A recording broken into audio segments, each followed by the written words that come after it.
자, 이번 시간에 이제 기본서 310페이지가 되겠죠. 주택에 대한 비과세 규정의 1세대 1주택의 범위부터 보도록 합시다. 1세대 1주택에 대한 비과세 범위. 그럼 1세대 1주택에 대한 비과세를 적용받기 위해서 한 세대가 국내 한 주택에 있어서 보유기간 2년 이상인 것에 대해서 비과세 받을 수 있습니다. 그래서 1세대 1주택에 대한 비과세 규정은 한 세대 한 주택으로서 보유기간 2년 이상이 되기 때문에 숫자를 합치면 합체를 구려면 112가 되겠죠. 그래서 1세대 1주택에 대한 비과세 요건은 112 하면은 우리가 범죄 신고죠. 그래서 112가 비과세 요건이 됩니다. 그래서 112 과거에 비해서 이렇게 비과세권이 완전히 완화가 됐죠. 그래서 112 이렇게 정리가 되죠. 이럴 때 한 세대 요건 1주택 요건, 보유기한 요건이 모두 충족이 되는 거 의미해서 제가 112라고 했는데 공부를 할 때는 이렇게 1세대 요건, 1주택 요건, 보유기한 요건을 따로따로 떼내서 공부하려니 세 요건이 모두 충족이 될 경우 비과세 받을 수가 있으면서 112라고 그랬죠. 먼저 1세대 요건부터 보죠. 1세대. 1세대, 세대라고 하는 것은 가족의 구성 집단을 말하죠. 그럼 가족의 구성 집단으로서 비과세 1세대는 원칙이 있습니다. 원칙은 거주자로서 배우자가 있어야 원칙 1세대가 됩니다. 그래서 거주자로서 배우자가 있어야겠죠. 그런데 외 없는 원칙은 없죠. 외외. 그럼 외외적으로 거주자로서 배우자가 없을 경우라도 1세대로 보는 경우가 있습니다. 그래서 원칙과 외외는 공통적으로 거주자로서죠. 배우자가 있으면 원칙, 없을 경우 외외를 따지게 되는데 원칙과 외외는 다 거주자가 되기 때문에 1세 1주택에 대한 비과세 규정을 적용함에 있어서 비거주자에 대해서는 비과세 대상이 아닙니다. 받을 수가 없죠. 그래서 여기서 거주자라 하면 국내 주소를 두거나 183일 이상 거수를 둔 개인을 거주자라고 하고 거주가 아닌 우리가 개인을 비거주자라고 그러죠. 그래서 비과세 규정이 주택에서는 거주자에서 적용이 되어지죠. 그럼 이제 외외적으로 배우자가 없을 경우라도 1세대를 보는 경우에 있어서 첫째, 나이도 먹을 만큼 있다. 거주자 연령이 30살 이상, 30세 이상일 경우는 배우자가 없을 경우도 1세대로 본다. 30즈음에 제 좋아하는 지정곡입니다. 30즈음에 나이 30살 이상, 참 부러운 나이죠. 30세 이상. 다음은 배우자가 사망, 마음 아프죠. 배우자가 사망한 경우 마음 아프죠. 그런데 속이 후련할 수가 있습니다. 배우자와 이혼할 경우 속이 후련하죠. 이럴 경우에 배우자가 없을 경우라도 배우자가 없어서 1세대로 봅니다. 사망하거나 배우자가 이혼한 경우. 다음에 소득세법상에 소득이 있는 경우도 배우자가 없을 1세대로 보는데 소득이 있는 경우란 국민기초생활보장법에 따른 중위 기준소득이 있죠. 기준 중위소득 자, 40% 이상.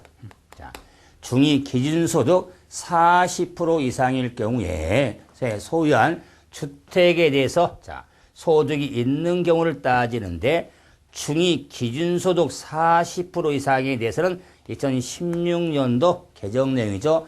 과거에는 최저 생계비를 따졌는데 지금은 중위 기준소득 100분의 40 이상 40% 이상의 소득이 있는 경우를 우리가 소득이 있는 경우로 보죠. 그런데 이 소득이 있는 경우라 할지라도 미성년자는 제외가 됩니다. 제외.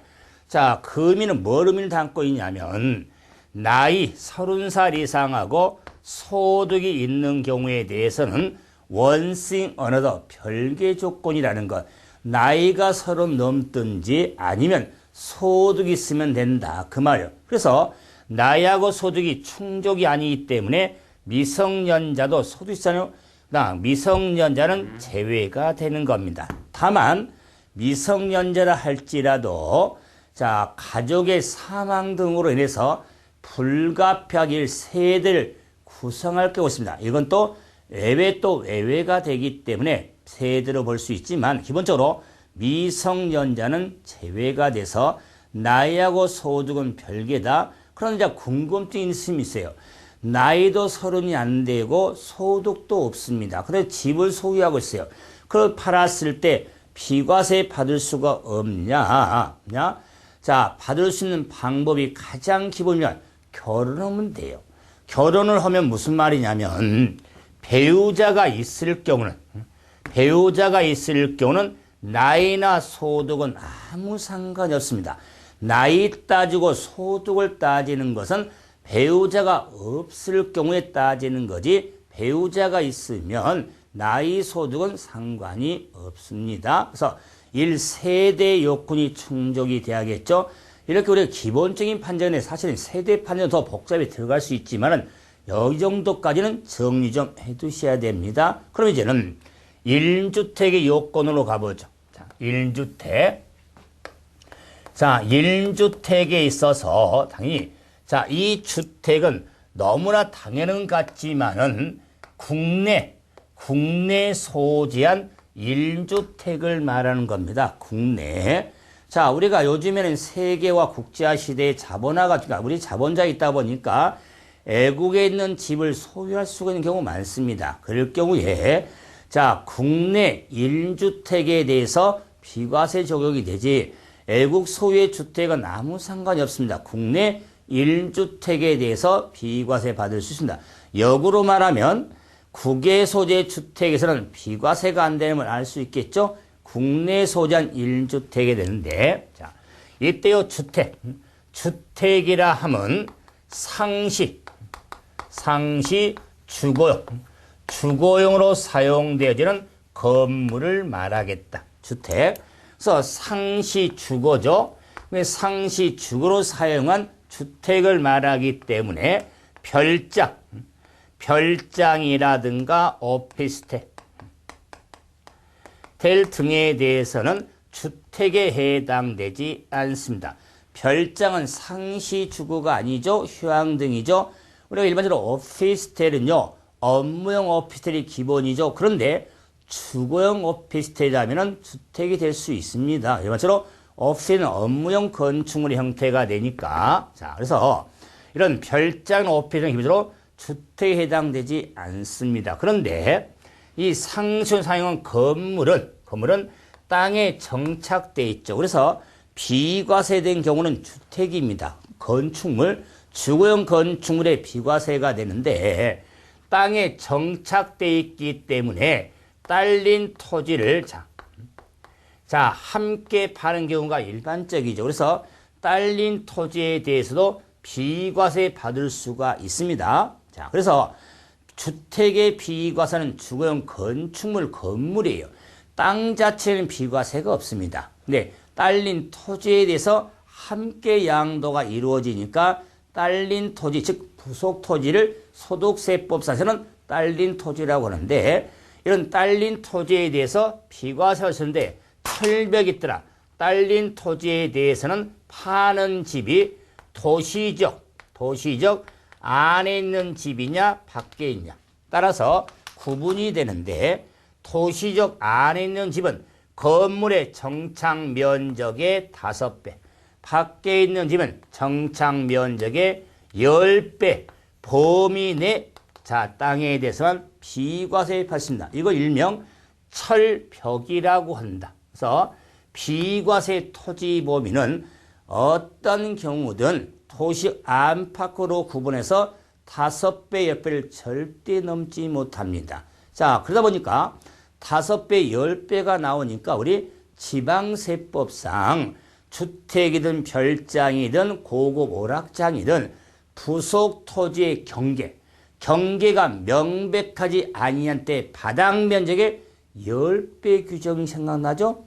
그럴 때 그 땅의 경계가 명백하지 아니한 때 양손 X 표시 10개를 잡아놨죠? 그 규정과 집을 팔았을 때 딸린 토지의 비과세 범위에 도시적 안팎을 구분해서 5배, 10배하고 혼돈해서는 안 됩니다. 그럴 때 5배, 10배를 구분할 때 도시적 안은 사람이 와구와라고 하죠. 집이 많이 필요하겠죠. 이러니까 그 땅의 범위 요새를 좀 적게 주고 도시적 밖은 좀 여유가 있으니까 좀 더 주겠다. 그러면서 5배로 뒤집으면 안 됩니다. 도시적 안은 5배, 밖은 10배를 이렇게 구분을 좀 하셔야 됩니다. 그럴 때 이 주택을 판정함에 있어서 주택의 판정은 공부상 용도, 사실상 용도가 있는데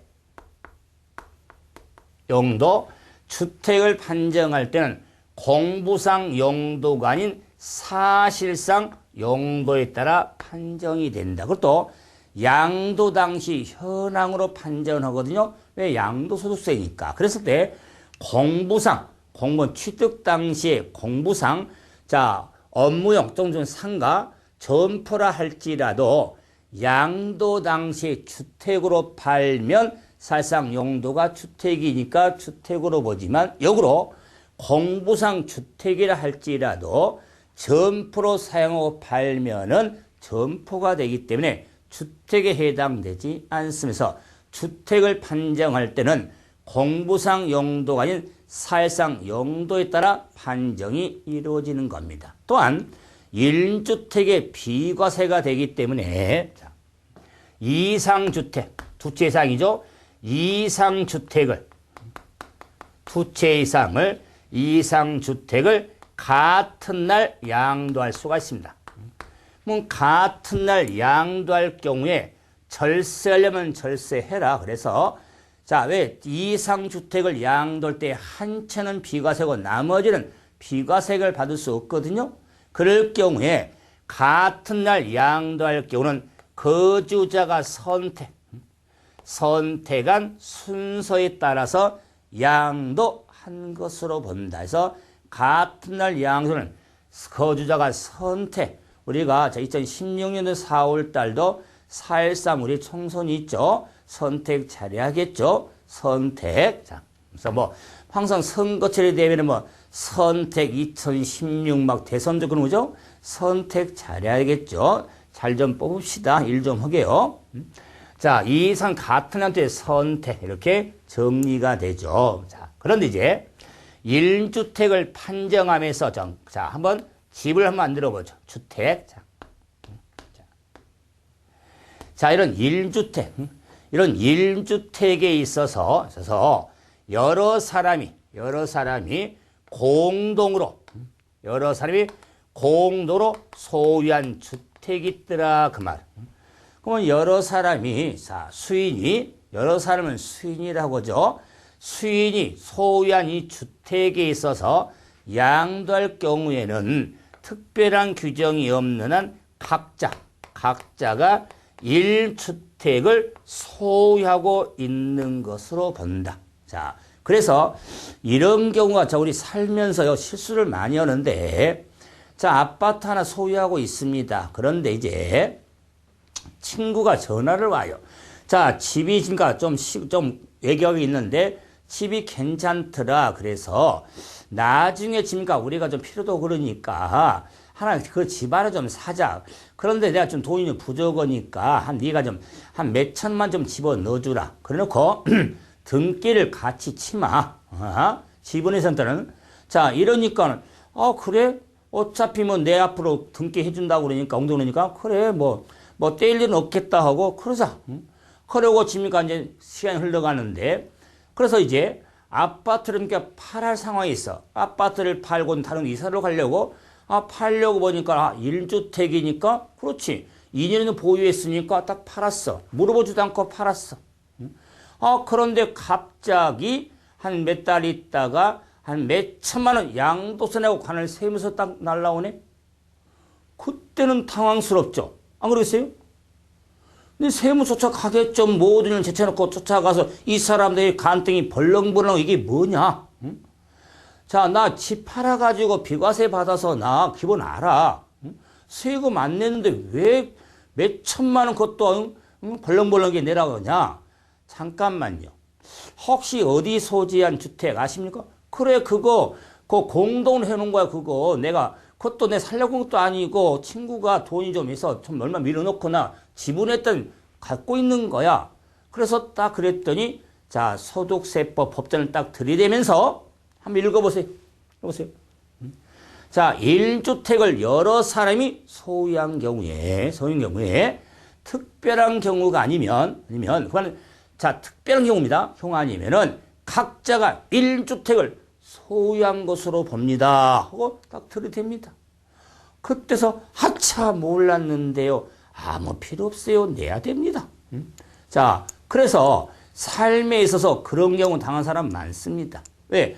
지금 살지 않고 가지고 있지 않으니까 내 집 생각하고 공동이다 보니까. 그래서 공동수의 주택에서는 각자가 1주택을 소유하고 있는 것으로 봅니다. 그런데 이 공동이라 할지 하나 좀 주의할 건 자, 근데 공동인데 자, 부모님부터 상속받은 집입니다. 공동 상속주택이라면 다릅니다. 근데 공동 상속주택은 상속인 여러 사람이 공동을 해놨잖아요. 공동 상속주택에 대해서는 지분이 가장 높은 자 소유한 주택으로 봅니다. 그래서 공동 상속주택에서는 상속 지분이 가장 높은 자가 소유한 주택으로 보지 각자가 아닙니다. 자, 그러기 때문에 이 상속권도에서의 마찬가지로 뭐 집은 좀 얼마 차이 때문에 그러니까 소유세를 봐가지고 그럴 수 있어요. 그래서 공동 상속주택은 지분이 가장 높은 자가 소유한 주택으로 본서 공동의자 일반적인 공동소유주택과 공동상속이 좀 구분이 좀 필요하죠. 또한 이제 주택의 판정이 상당히 복잡한데 그중에도 요 1주택을 판정할 때 이럴 수 있습니다. 자, 이런 1주택을 쪼개서 분할해서 팔 수가 있습니다. 분할 양도할 경우에 먼저 판 부분이 있고 나중에 판 부분이 있겠죠. 그럴 때 분할 양도할 경우는 먼저 양도한 부분에서는 1세대 1주택으로 보지 않습니다. 자, 그 말은 비과세 받을 수가 없다 그 말이에요. 분할 양도할 경우 먼저 양도한 부분에 대해서는 1세대 1주택으로 보지 않습니다. 1주택의 비과세 보면 2주택 의미로 본다 그 말이에요. 그러기 때문에 먼저는 인정하지 않고 나중에 양도한 부분에서는 1주택으로와 비과세 요건이 충족되면 비과세 받을 수가 있는 겁니다. 자, 그런데 이제는 자, 주택의 비과세는 요 주거용 건물 갑돌이하고 주거용 땅을이 자, 특히 단독은 구분설서 이렇게 소유자가 다를 수가 있습니다. 다를 경우에 자, 각각 을에 대해서 만약에 갑의 소유 건물과 을의 소유의 땅의 주택을 양도할 경우에 갑은 비과세 받을 수가 있는데 을은 비과세 받을 수가 없습니다. 토지에 대한 비과세는 없습니다. 딸린 토지를 함께 파니까 비과세 해준다고 그랬죠? 그런데 이렇게 가박을 하고 소유가 다른데 가불이 어떤 사이냐? 동일한 세대다 그 말이에요. 동일한 세대 구성원이라면 동일한 세대 구성원이라면 1세대 1주택으로 봅니다. 1세대 1주택으로 보아 토지에 대해서도 비과세 받을 수가 있는 겁니다. 그래서 이런 주택의 판정에 대해서 지금 교재에도 제가 동그라미 1번하면 딸린 토지 구분, 동그라미 2번하면 용도의 구분, 동그라미 3번은 이상주택, 동그라미 4번은 공동소유 주택, 그 다음에 자 먼저 양도한 부분에 대해서도 구분 양도, 자 다음에 이제 5번 같은 경우로 보고 다음에 6번, 자 지금 방금 현재 6번이네요. 동일한 세대 6번. 자 이런 이 주택의 판정 부분들이 상당히 많습니다. 그래서 제가 정리한 내용을 위주로 해서 좀 정리해 주시면 주택에 대한 판정이 시험적으로 나와도 이렇게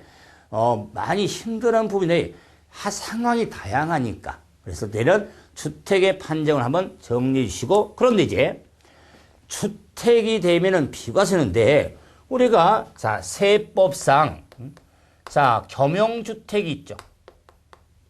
겸용주택 일명 상가주택. 그러면 겸용주택을 양도할 경우에 특히 양도세는 주택으로 판정이 되면 비과세 받을 수 있고, 자 주택으로 판정은 비과세할 수 없겠죠. 그만큼 핵심인데 이 비과세 겸용주택을 판정한 범위, 겸용주택의 판정은 단순합니다. 면적 기준만 따지는데 자, 주택의 연면적, 주택의 연면적을 보고 자, 다른 용도 연면적, 다른 용도를 비주택으로 합시다. 자, 다른 용도 연면적을 봐서 이걸 봤더니 주택의 연면적이 클 경우 있습니다. 클 경우에는 전부 주택으로 봅니다. 전부 주택으로 보겠다. 전부 주택으로. 자, 그런데 주택의 연면적이 다른 용도 연면적보다 작거나 같을 수가 있습니다. 이럴 경우에 대해서는 주택 외 부분은 주택으로 보지 않습니다. 그 말은 주택 외부는 주택을 보지 아니한다는 말은 자, 주택 부분만 주택으로 보겠다. 그 말이에요. 전부가 아니라 주택 부분만 주택으로 보겠다. 규정 문장 잘 봐야겠죠? 주택의 연면적이 다른 용도보다 작거나 같을 경우는 주택 외부는 주택으로 보지 않습니다. 그럼 반대로 말하면 주택분만 주택으로 본다 의미죠. 그래서 표현을 좀 잘 봐야겠죠. 그런데 이런 주택의 되게 부속 토지에 대해서도 딸린 토지죠. 딸린 토지도 비과세 받을 수 있다고 그랬죠. 그랬을 때 그 딸린 토지도 전부 집으로 보니까 전부 집의 땅으로 봐서 비과세 받을 수가 있는 겁니다. 자, 그런데 작거나 같을 경우 이 딸린 토지에서는 전부 집의 땅이 아니죠. 주택 부분만 주택으로 보니까 주택 부분에 해당된 땅을 안분 계산해줘. 안분 쪼개야겠다. 집의 땅 부분만 찾아야겠죠. 자, 안분 계산해서 안분된 계산된 땅만 집의 땅으로 비과세 받을 수가 있는 겁니다. 그런데 전부 집의 땅으로 보든 안분해서 집의 땅으로 보든 5배, 10배를 절대 못 넘어갑니다. 자, 5배 절대 못 넘어간다는 철벽이 있었죠? 딸린 토지에 대한 자 비과세의 범위는 어떤 경우든 도시 안팎에 따라 5배, 10배를 절대 넘지 못합니다. 자, 그래서 집으로 전부 집으로 보든 집의 분만 집으로 보든 땅은 5배를 절대 넘지 못합니다. 이게 겸용주택의 판정의 범위에 해당이 되는 겁니다. 자, 그래서 이런 규정에 대해서 서로 제가 계산하겠지만은, 구분하겠지만은, 자, 먼저 규정을 먼저 확실히 염두에 두되, 특히 우리는 재산세, 지방세 공부할 때도 판정하는데, 각 세목에 따라 겸의 판정이 좀 차이가 있기 때문에, 세목 간 구분 좀 잘 하시면서, 양도 소득세 좀 판정을 하고 있죠. 자, 그랬을 때, 시원합니다. 자, 정리하면은, 자, 확인 문제 11번 봐보세요. 11번. 우리 지난해 문제도 한번 출제가 됐는데, 자, 단층에, 자, 우리가 겸용주택에 대해서, 자, 도시지역의 내존지입니다. 7억 원의 양도했을 때, 양도소득세가, 문제가 과세되는 건물 면적과 과세되는 면적 부분 한번 찾아보자. 그래서 건물하고 토지 면적이 각각 얼마가 되는지 주어진 조건에는 생각하지 말고 건물분에 주택이 80이고 상가가 120이고 자, 다음에 토지가 건물의 부수토지가 800으로 나와 있죠. 그러면 확인 문제 11번. 단층이었죠. 자, 이제 단층. 자, 집이니까 여기다가 갓을 씌워보죠. 자, 그래서 단층에 있어서 자, 이 집을 지금 7억에 팔았습니다. 7억에 팔았을 때, 자, 건물 부분에 주택하고 상가를 봤더니, 자, 주택 부분이 80이고, 그리고 상가가 120이다. 상가가 120. 자, 그리고 딸린 토지가 800이더라. 그 말이에요. 800 제곱미터. 자, 이럴 경우에 과세 면적을 한번 찾아라. 차익은 계산 더 복잡해지는데, 경우에 판정이니까. 그랬을 때, 주택의 연면적이 80. 자, 상가 연면적이 120이죠. 그러면은, 주택의 연면적 80, 상가 연면적 120이니까 80이 연면적이 작죠. 그러면 작을 경우에 대해서는 주택 부분만 주택으로 보겠다. 그래서 이 80의 부분만 주택으로 보겠다. 그 말이에요. 80의 부분에 대해서는 주택으로 보니까 비과세 면적이 되겠다. 자, 그러면은 이 120에 대해서는 주택으로 보질 않기 때문에 과세 면적이 되는 겁니다. 과세 면적이 된다. 건물 부분은 쉽죠. 과세 면적 얼마다? 120이다. 그 말이 120이 과세 면적. 그런지는 자, 딸린 수입 이 부속 토지에 있어서 800에 대해서 전부 집이 되는 집의 땅만 집이니까 안분 계산해야겠다. 그래서 이 800에 대해서 안분이 이뤄서 집의 땅, 주택의 땅하고 상가 땅으로 한번 구분해 보자. 자, 그럴 때, 자, 800에 대해서 안분할 때는 건물 전체 면적으로 판정했으니까 건물 전체 연면적의 비율로 안분하는 겁니다. 그래서 건물 전체 연면적이 80과 120이죠. 그래서 전체 연면적이 지금 200이 되겠죠. 그래서 200분의 주택의 연면적은 80이다. 그 말. 80. 자, 그리고 만약 상가 부분이라면 전체 연면적이 200에 120이 되겠다. 120이 되겠다. 자, 그래서 800에 집니까? 800에 200분의 80을 하니까 얼마나 하면 320이 나오겠다.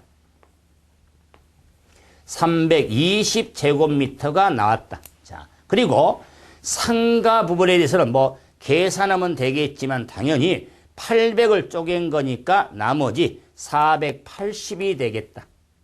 480이 되겠다. 자, 그래서 집의 땅의 범위가 320이 이렇게 와서 자, 이 320은 집의 땅으로 보기 때문에 비과세 범위가 되고 자, 480은 상가 땅이 되기 때문에 과세 범위가 되겠다. 자, 그런데 한번 확인 작업을 해야 돼요. 확인 작업은 5배를 절대 못 넘어가죠. 절대 못 넘어가니까 320이 자, 계산은 안분 면적이죠. 안분 면적인데 도시적 안에 있다고 그랬죠. 도시적 안에 있으면 5배를 절대 못 넘어가죠. 자, 이때 건물의 전면에 주택의 연면적 부분이 얼마냐? 자, 80이다. 그 말이에요. 80. 80에 5배를 하니까 400이 나오겠다. 400. 그래서 비과세의 범위는 400을 절대 못 넘어가요. 그래서 안분 면적 320하고 자, 5배 면적이 400이죠. 그러면 400에 대해서 MIN 적은 면적이 비과세의 범위가 되는 겁니다.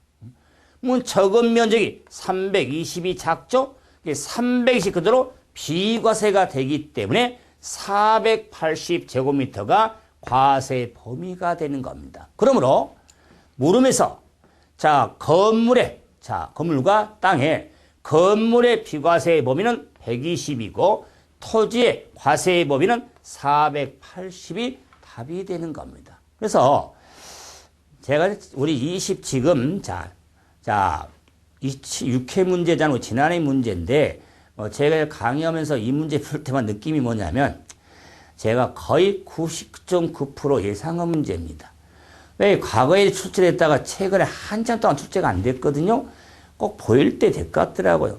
그래서 이제 올해 또 작년에 시험에 나왔으니까 올해 또 나올까 한번 기대감은 있지만은 그래도 꼭 구분이 필요한 것을 염두에 두셔야 됩니다. 자, 그래서 겸용주택에 대한 판정을 한번 해드려 봤죠.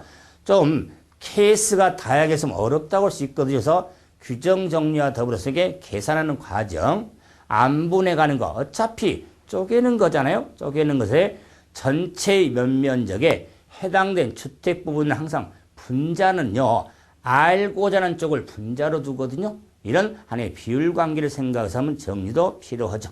다음에 이제 고가주택이 있습니다.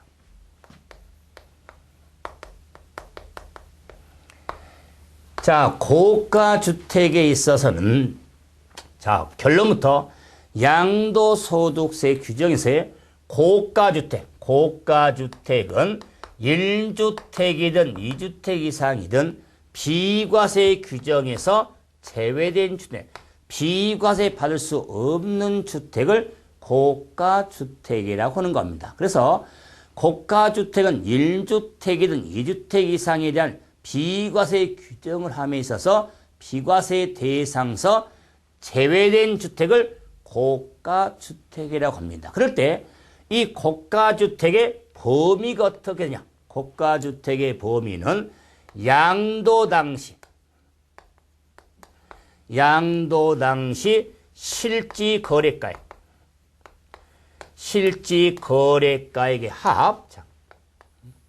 합이 9억 초과하는 자, 주택을 고가주택이라 합니다. 그래서 양도 당시고 실지 거래가액입니다. 일명 실거래가, 기준시가 아니다. 실거래가의 합이 9억 초과하는 겁니다. 이상이 아니다. 9억 초과하는 것은 비과세주는 고가의 범위가 돼서 이 9억을 좀 기억해야겠죠. 초과인데 9억을 기억하기 위해서 고가주택 하면 고가구다 그 말이에요. 고가구, 오래된 가구. 고가구로 이렇게 정리하면 9억 구분했죠. 그 이유가 우리가 지방세법상 고급주택, 사치성의 고급주택은 면적도 보고 시설도 보고 그러지만은 또 단독 공동으로 구분도 되잖아요. 하지만은 지방세법상 시가편이 6억 초과한 집이 하잖아요. 6억을 따졌죠? 6억을 따지니까 고급 6이라고 그랬죠.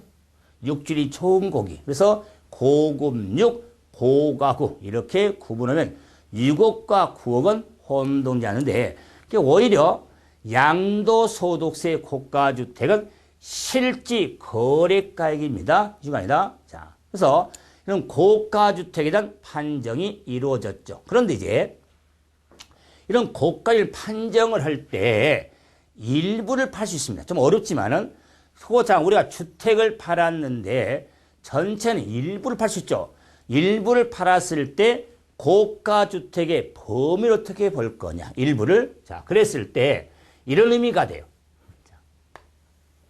자, 이런 지금 자, 이게 지금 주택입니다. 그래서 갓을 씌워보죠. 자, 이런 자, 주택에 있어서 양도함에 있어서 이렇게 자, 쪼개서 팔았다. 그만. 쪼개서. 자, 그래서 자, 전체가 자, 예를 들어서 100인데 50과 50에서 자, 이 50 부분에서 쪼개서 팔았다. 그 말이에요. 그래서 자, 이 쪼개서 절반 부분에서 5개 팔았다. 그 말. 5개 팔았으면 이 자체는 9억이 안 넘어갔잖아요. 자, 그런데 일부를 양도할 때 고가의 판정을 할 때는 자, 전체 면적 100이죠. 100에서 파는 면적이 50이죠. 50이죠. 이 자, 전체 면적의 양도한 면적이 차지하는 면적에 대해서 나누어 계산한 금액으로 그걸 판정을 합니다. 그러면은 5억에 대해서 2분의 1로 나누니까 곱하기 되니까 10억이 되는 겁니다. 10억. 그래서 실제 5억에 팔았지만 10억에 파는 의미가 되기 때문에 9억 초과가 됐기 때문에 고가주택 범위가 되는 겁니다. 그래서 일부를 양도할 때는 이 규정이 쉽지 않거든요. 그래서 곱하기가 아니라 나누기를 한다. 그 말. 그래서 양도한 가액에 자, 전체 면적의 양도한 면적이 차지하는 비율을 나누어 계산한 금액으로 판정이 이루어서 어차피 문장적으로 나올 테니까 곱하기냐 나누기냐 이럴 때 일부를 양도는 나누기다. 나누기. 자, 만약 이걸 곱하기로 이렇게 바꿔서 시험에 내면요. 안 나오길 바라지만 거의 다 걸려듭니다. 그래서 나누어 계산한 것을 생각해서 5억에 팔았지만 결론 10억에 파는 의미가 되는구나. 한번 생각하면 구분이 좀 되어지겠죠. 또한 고가를 판정을 할 때 겸용주택. 그럼 겸용주택을 양도할 수가 있잖아요. 자, 이럴 때 이 고의 판정이 있어서 보세요. 겸용 판정은 자, 기본 이 겸용주택의 판정에 따라서 이루어진 겁니다. 그래서 자, 이 겸용주택은 전부 주택으로 봤을 때 9억. 그다음에 주택은 주택세 9억을 따져서 그거의 범위라 할지라도 겸용주택의 판정에 따라서 구분이 이루어지는 겁니다. 다음에 이제 다가구 주택이 있습니다. 다가구 주택. 자, 이 다가구 주택에 있어서는 우리가 주택법상으로 본다면 다가구는 단독주택으로 의미로 봐요. 그런데 이 다가구 주택에 대해서는 한 가구가 독립하여 구분하여 사용할 수 있는 부분을 각각 자, 1주택으로 봅니다. 각각 1주택으로 본다.